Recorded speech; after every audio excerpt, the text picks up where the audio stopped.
Well, welcome back, Pre-Algebra guys. We are chugging away. It's just a few more weeks left of school, so hang in there. You can do it. Let's just jump in. This week is all about data and graphing still and some probability, so hopefully this is a little bit more intuitive as last week was, and you can kind of get a good feel for what it's like. All right, so this is 10.4. Grab your interactive notebook, take some notes, follow along, open your book to 411. Follow along with me. You do not have to write every single thing down on this page. If you want to, that's not a bad idea. I kind of summarized what I think you most need to know. Now, you will find this same information on page 414. So let me write that up here. If you are wanting to look at all of the different types of graphs that we will have covered by the end of this section. Okay, that is a really thick pen. Let me try that again. All right, there we go. Page 414. There's a chart down at the bottom, and it talks about knowing when to use which kind of graph, and that's really what we're going to get at a lot today. One of the goals of this chapter would have been to create our own line graphs and bar graphs and pie charts, but we are not going to be doing that in our online experience. So we are going to be looking at these types of graphs and identifying them. On your test, it'll be important for you to understand which type of graph is best and being able to look at graphs. You will not be asked to create your own. Okay, so let's talk a little bit about some of these. The ones that we're going to introduce today are the bar graph, which is similar to the histogram, the line graph, and the pie chart. We've talked a little bit in the past about scatter plots, histograms, box and whisker, and stem and leaf. So just as an overview before we go into how to identify some of the things on those three types of graphs, let's just talk a little bit about what we've got going on. What types of graphs, what are they good for? So a bar graph here is, oh, you're very familiar with bar graphs, I would imagine. It shows central tendency very well. That just means the main tendencies people might have, or the main ways, or a correlation, or what, I guess correlation is the wrong word, which direction things are going, what's most popular, those types of things. Okay, but it's also reported as groups, right? Like the frequency is like how many are in the group of chocolate chip cookies, how many are in the group of peanut butter cookies, whatever it might be. Okay, I'm team chocolate chip. What are you? Tell me your favorite. Ooh, leave me an email with your favorite kind of cookie. All right, I'm still trying to find ways to connect with you guys. It's so lonely here on my screen by myself. I can't see your face. Alrighty, well, the line graph is, well, let me just do a quick little sketch of a bar graph. I know I'm kind of going all over the place here, guys. I'm sorry about that. You're very familiar with a bar graph. Guys, there's some sort of data going this direction and this direction. It still is a relationship of those two. So maybe we talked about the type of cookie. So this is the number of people, and this might be the type of cookie. I'm not saying that cookies really are the best for a bar graph, actually. Depends on what your reason for having this is. But anyway, so the bar graph would be here. So maybe like 10 people like this kind of cookie, 14 people like this kind of cookie. Again, a bar graph may not be the best necessarily for cookie depending on what you're wanting to know, but you can compare two or more sets of data this way, right? The number of people versus the type of cookie that we have, okay? And you can see those central tendencies. Here you could see the tendency is that most people liked this second kind of cookie here. All right, a line graph is going to be something that you need to have time. Like you couldn't put the number of cookies and how many people like them on a line graph. It wouldn't be helpful. Line graphs are best used when there's time involved. So you're projecting something over time, all right? So time is 99% of the time going to be your x-axis across the bottom here, okay? I can't say there wouldn't be a time. Someone might put it up there, but we can assume that you will always put it on the x-axis. Okay, so maybe we're talking about, I don't know, the temperature, right? I am creating this video while it is snowing, as you might have known this last weekend. So our temperature, right, over time. So let's track the temperature in May. Oh, sure, it had a warm day. It got a little bit cooler, and it was around here. And then all of a sudden, it got really cold and it was going to snow for a few days. Okay, so the line graph then is going to look something like this. And you can see what's happening over time. The general trend of this data is that the temperature is going down. And hopefully, if we were to switch over to the month of June, we'll see it going up, something like that, okay? That is what a line graph is best for, something over time. Now, a pie chart is very good. Actually, this is better for cookies when you are looking at comparing to a whole. So how many people compared to everybody else really liked that kind of a cookie? So you've got a circle. Sometimes they're called circle graphs. Sometimes they're called pie charts. There's lots of different names for them. I think our book calls it a pie chart. Looks like a pie, and how much of that pie are you getting? All right, maybe a section of people here really liked, I don't know, maybe you like math most. That's about, you can look at that and say, oh, about a fourth of the people liked math. It doesn't matter how many people you asked. You can look at that and say, hey, this is pretty close to 25% of the people. You get a general trend in relationship to the whole amount of people asked, the whole population, the whole sample. It doesn't really matter because you're projecting it on more people, and yet you can look at it and identify it based on the pie chart. That's the beauty of that. And you can say, okay, not very many people liked, I don't want to pick any subject here, but maybe there was a subject on, trying to think of the most boring thing in the world, on watching grass grow. I don't know. Maybe not as many people liked that. Maybe everyone said, hey, lunch is my favorite subject. Now that doesn't count for a subject, okay? I'm trying to make a pie chart that's not discriminating at all. And somebody else said, I don't know, math, maybe English, a lot of people like. It was around the same. Okay, so we can identify.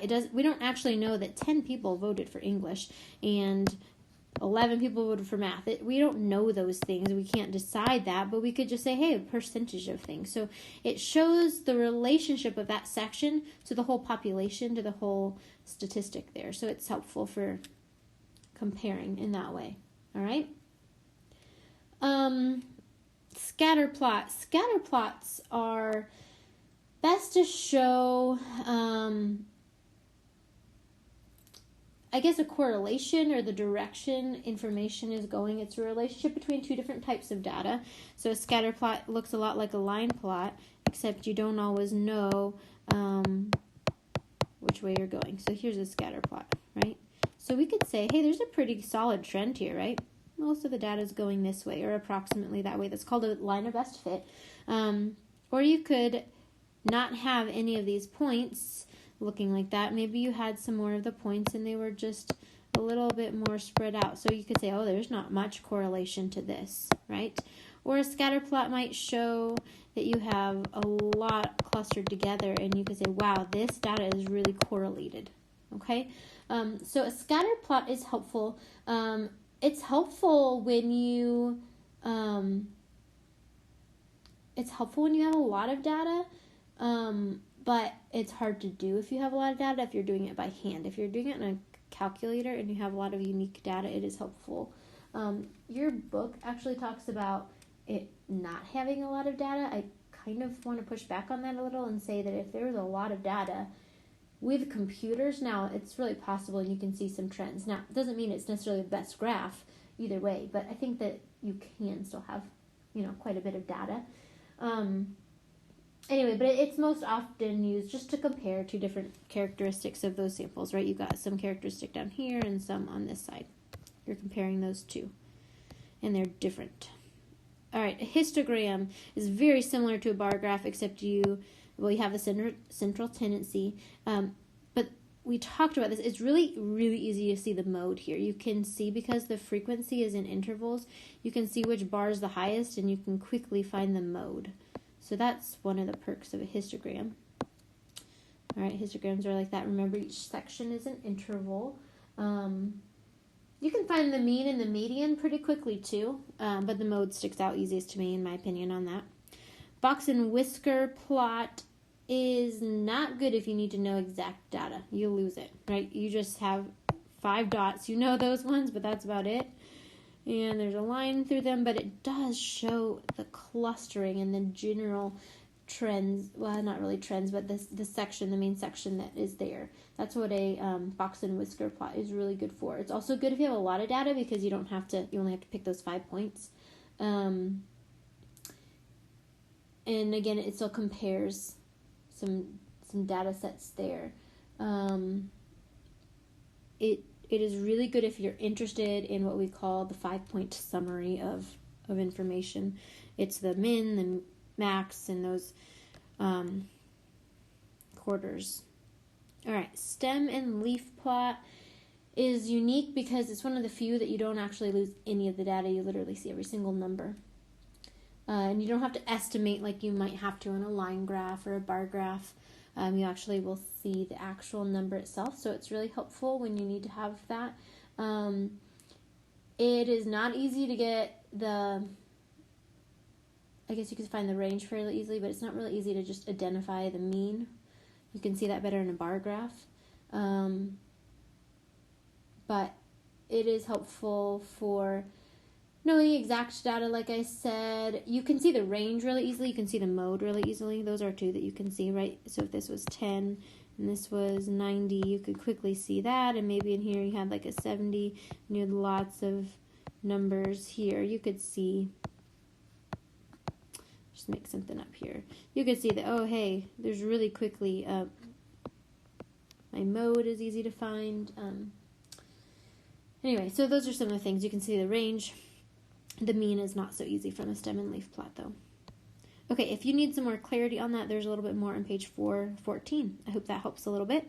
Okay, let's look at some of these graphs now. We're done talking about all the different types. This, I'm going to go through pretty quickly. You guys have had a lot of data. Statistics are really important, but we will continue with them in the future years here, and we'll still do some in Algebra 1 next year, that kind of stuff. All the way up to pre-calc, there's still statistics. And there's even courses that are just statistics. So if this stuff interests you, it's really important and could definitely be a path that you could take in terms of educationally, academically, but also with careers. But let's just kind of look at how to read these. So our goal is to be able to identify and read off of a bar graph, a line graph, and a pie chart. We're not going to really create any of them. So if we had this information here and we said, okay, this car shop sold a different number of cars. Of course, they're rounded here a little bit in different years. They're probably a rather large company. Just having every bit of information in this chart does not really help me that much. So I want to look at this and say, okay, here is a bar graph, and it is based on the year. And in this year, 2006, we can look up here and we can say I had 8,800,000 auto cars.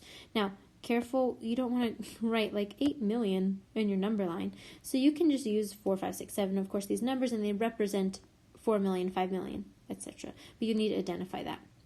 Okay, so here, if I just looked off this bar graph, I wouldn't know exactly that that's 8.8. I would estimate 8.8 just looking at it, but there's no way to really know exactly. That's the downside to a bar graph. You can get some really good estimates. You can compare and have to kind of identify how to switch that up into 10 parts, and that's a little bit difficult. So this is 8.8. Some bar graphs do give you a number on top. That's more uncommon, though. All right, so we can kind of see that 2006, they sold the most. When we just look at this table, we can see that, but it takes a little bit longer. It's really quick when you look at the bar graph.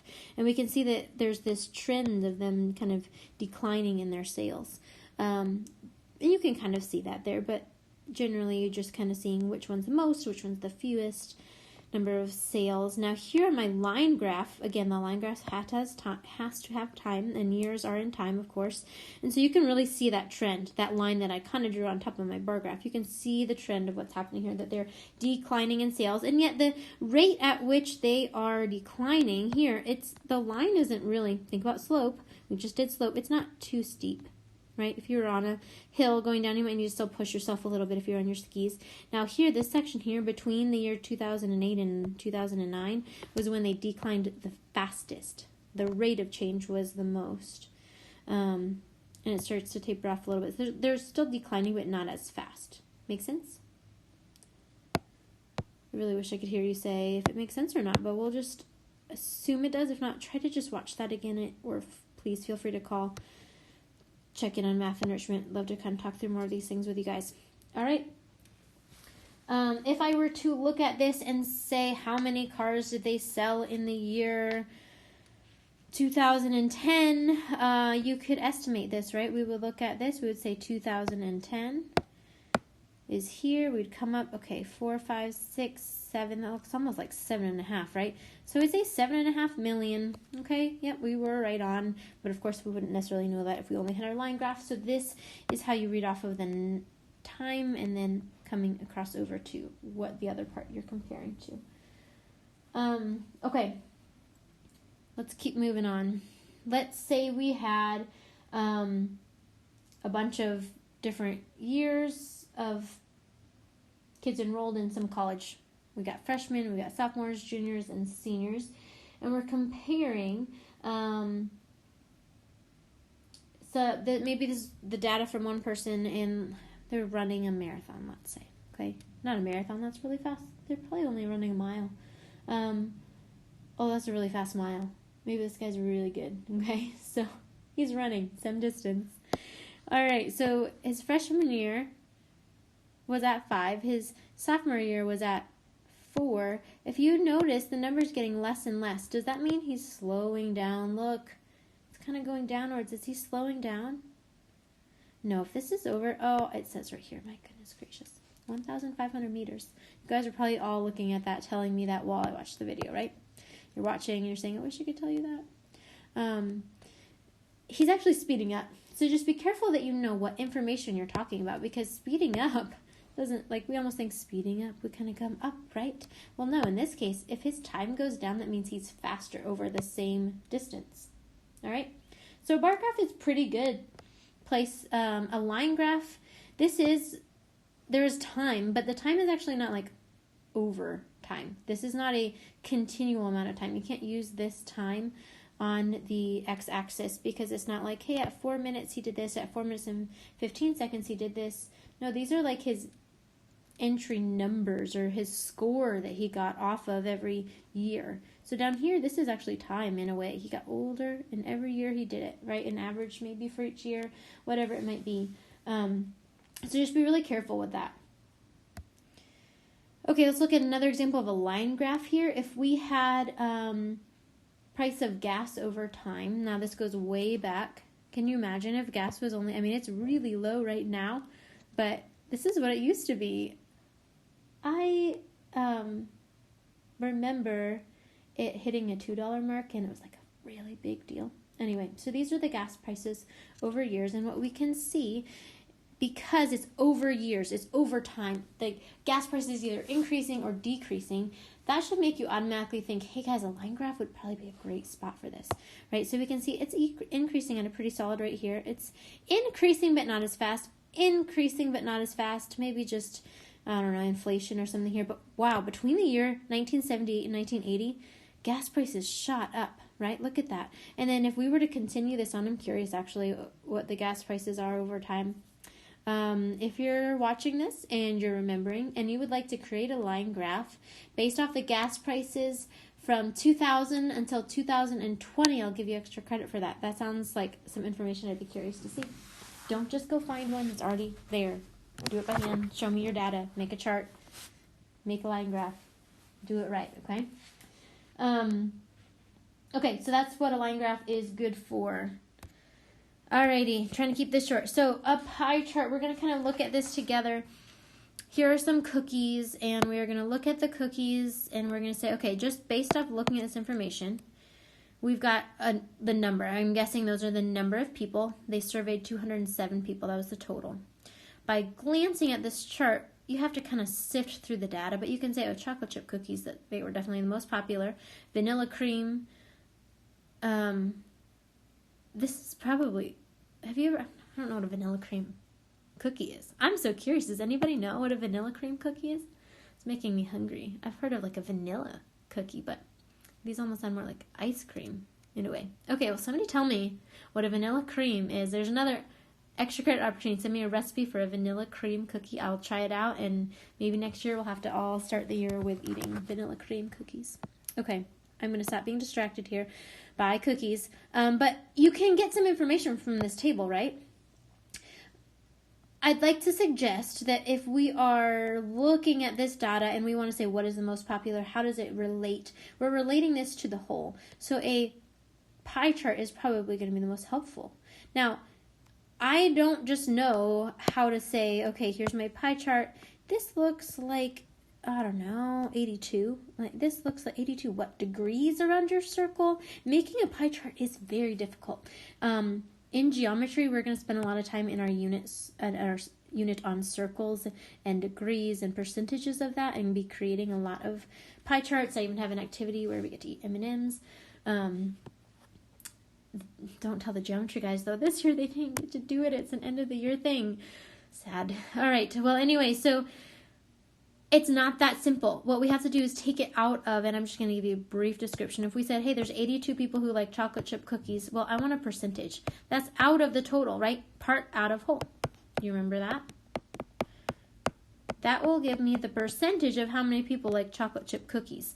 Now, you look here and you'd realize, okay, this is about 40%. Okay? Now, can I do 40%? Does that equal 40 degrees?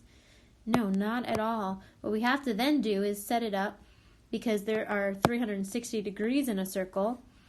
We're going to say how many degrees out of 360 is 40 out of 100, right? If this is the whole circle and I want 40% of it, how many degrees out of all of the degrees? And that's how you actually have to decide on the degrees, and then you have to use a protractor. Very quick explanation. If you do not understand that, do not worry. That is something we focus on in geometry, but just kind of wanted to give you a feel for it in case you were to create one. We would not have gone over it in the same way. I would have given you a pie chart that had already divisions of 100, and we would just count. Anyway, so what we want to see here is that it's very quick to look at, and you can say, wow, vanilla cream's not very popular. Maybe because nobody knows what it is, unless that's just me. Chocolate chip cookies are the most popular by far. I keep clicking the wrong thing there. I'm sorry, guys. All right, comparing part to whole. Very helpful with a pie chart. Okay, well, your homework tonight is to read off of a line graph and think about what we did, the rate at which something is changing. How fast is it changing? We talked here. I guess we could look at this one a little bit more clearly. Remember, this changed I'm still leaving it. Sorry, guys. This changed the quickest over, it's the same period of time, right? 2 years, but it increased the fastest. That's the biggest rate of change there. Okay, so you need some of that information and decide which type of graph is best. So try that out. We're going to throw 2 units together tomorrow, so bear with me, and see you then.